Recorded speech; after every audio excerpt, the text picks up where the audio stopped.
رشتہ داروں کے ساتھ حسن سلوک کرنے کے کچھ مراتب ہیں۔ ایک ہے صلہ رحمی، ایک ہے مکافہ، ایک ہے قطع رحمی۔ صلہ رحمی کیا ہے؟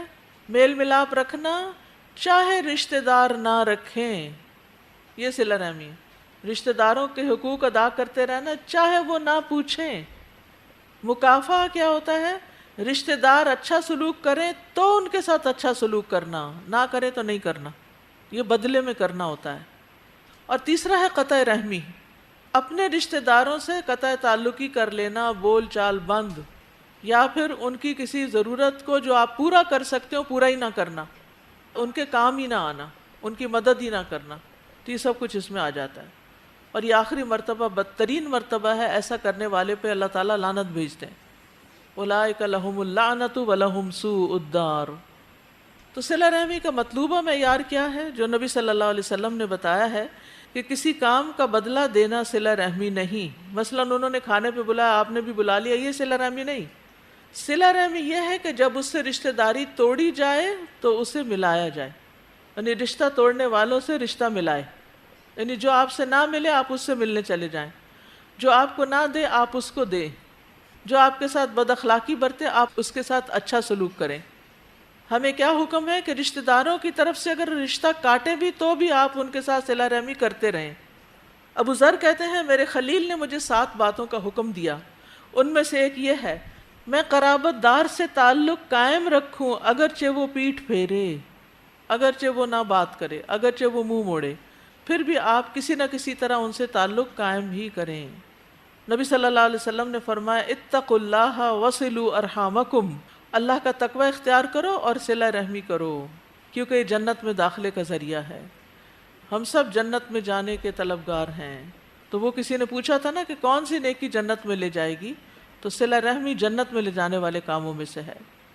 صلہ رحمی کرنے والے کو اللہ کی مدد حاصل ہوتی ہے۔ کس کس کو چاہیے اللہ کی مدد؟ سب کو چاہیے۔ تو جو صلہ رحمی کرے گا اس کو اللہ کی مدد ملے گی، اس کے کام آسان ہو جائیں گے۔ ایک آدمی رسول اللہ صلی اللہ علیہ وسلم کی خدمت میں حاضر ہوا، عرض کیا اللہ کے رسول میرے چند ایک رشتہ دار ہیں، میں ان سے صلہ رحمی کرتا ہوں لیکن وہ اس رشتے کو توڑنے کی کوشش کرتے ہیں، میں ان کے ساتھ حسن سلوک سے پیش آتا ہوں لیکن وہ اس کا بدتمیزی کے ساتھ بدلہ دیتے ہیں، میں ان کی زیادتی کو ٹھنڈے دل سے برداشت کرتا ہوں لیکن وہ میرے ساتھ بدسلوکی کا مظاہرہ کرتے ہیں۔ رسول اللہ صلی اللہ علیہ وسلم نے فرمایا اگر تو صحیح کہتا ہے تو گویا ان کے منہ میں گرم راکھ ڈال رہا ہے، جب تک تو اپنے عمل کو قائم رکھے گا اللہ تعالیٰ کی طرف سے تیرے لیے ایک مددگار مقرر رہے گا، تمہارے لیے ایک مددگار حاضر رہے گا، یعنی تمہارے کاموں میں آسانی ہوتی رہے گی۔ تو صلہ رحمی کس کا حکم ہے؟ اللہ کا حکم ہے، رسول اللہ صلی اللہ علیہ وسلم نے اس کی تاکید کی ہے۔ ایمان لانے کے بعد اللہ تعالیٰ کا محبوب عمل ہے۔ خثعم قبیلہ کے ایک آدمی سے روایت ہے، وہ کہتے ہیں کہ میں نبی صلی اللہ علیہ وسلم کے پاس آیا، آپ اپنے صحابہ کے پاس بیٹھے تھے، میں نے کہا آپ ہیں وہ جو یقین رکھتے ہیں کہ آپ اللہ کے رسول ہیں؟ آپ نے فرمایا ہاں۔ میں نے کہا اللہ کے رسول کون سے اعمال اللہ کو زیادہ محبوب ہیں؟ آپ نے فرمایا اللہ پر ایمان۔ کہتے ہیں میں نے کہا اللہ کے رسول پھر کون سا عمل زیادہ پیارا ہے؟ آپ نے فرمایا صلہ رحمی۔ میں نے کہا اللہ کے رسول پھر کون سا عمل؟ فرمایا نیکی کا حکم دینا اور برائی سے روکنا۔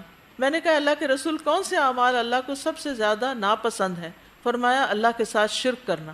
میں نے کہا پھر کون سا عمل؟ فرمایا قطع رحمی کرنا۔ میں نے کہا اللہ کے رسول پھر کون سا عمل؟ فرمایا برائی کا حکم دینا اور نیکی سے روکنا، یعنی نیکی سے روکنا جو ہے یہ ایک بہت ہی برا عمل ہے۔ انس رضی اللہ عنہ سے مروی ہے کہ نبی صلی اللہ علیہ وسلم نے اپنی بیماری کے ایام میں کہا تمہارے رشتہ دار یعنی رحم کے رشتوں کو توڑنے سے بچو، رحم کے رشتوں کو توڑنے سے بچو۔ استاذہ اللہ سبحانہ وتعالیٰ نے جو ہمیں یہ خاندان اور صلہ رحمی کے اندر باندھ دیا ہے نا، یہ بہت بڑا اللہ کا احسان ہے، ورنہ جس طرح بہت سارے لوگوں کے ساتھ آپ کے تعلقات ہوتے ہیں تو وقت کے ساتھ ساتھ وہ ختم ہو جاتے ہیں اور سال سال تک آپ کے رابطے نہیں رہتے، پھر آپ کہتے ہیں اچھا اتنے عرصے بعد دیکھا ہے۔ اگر رشتہ داروں کے ساتھ بھی یہ ہو جائے تو پھر انسان کا کیا بنے، وہ تو بالکل اکیلا رہ جائے۔ استاذہ جی ایک یہ تھا کہ جو ابھی آپ نے ایک روایت بتائی نا کہ ایک شخص نے آ کے کہا کہ میں ایسا ایسا کرتا ہوں اور میرے رشتہ دار مجھ سے جواب میں، یہ مجھے اتنی اہم لگی ہے بات، کیونکہ بعض اوقات یہ ہوتا ہے کہ ہم بھی یہی سوچنے لگ جاتے ہیں نا کہ فلاں کے ساتھ ہم اتنی دفعہ اچھا کر چکے ہیں، اتنی دفعہ اچھا کر چکے ہیں، وہ جواب میں برائی کر رہا ہے تو آخر تو کوئی لمٹ ہے۔ لیکن یہ روایت میں آج اتنی زیادہ ایک وہ ملی ہے اطمینان کہ اصل میں ہم یہی چاہ رہے ہوتے ہیں نا کہ وہاں سے ہمیں رسپانس ملے، اور وہ رسپانس نہیں ملتا، لیکن رسپانس تو ہمیں مل رہا ہے اللہ تعالیٰ کی طرف سے، اس مددگار کی صورت میں جو ہماری مدد ہو رہی ہے۔ بالکل، یعنی ہم چاہتے کیا ہیں؟ مدد ہی چاہتے ہیں نا، اور بعض اوقات ہم کسی خاص رشتہ دار سے مدد چاہ رہے ہوتے ہیں، ایسا ہی ہوتا ہے نا، جب وہ مدد نہیں کرتا تو ہم ڈس ہارٹ ہونے لگتے ہیں، ہم کہتے ہیں ٹھیک ہے ہم بھی اس کو چھوڑ دیتے ہیں، لیکن اللہ کی طرف سے مددگار ہے، آپ کا کام کہیں اور سے ہوگا تو اس میں پریشانی کی بات نہیں۔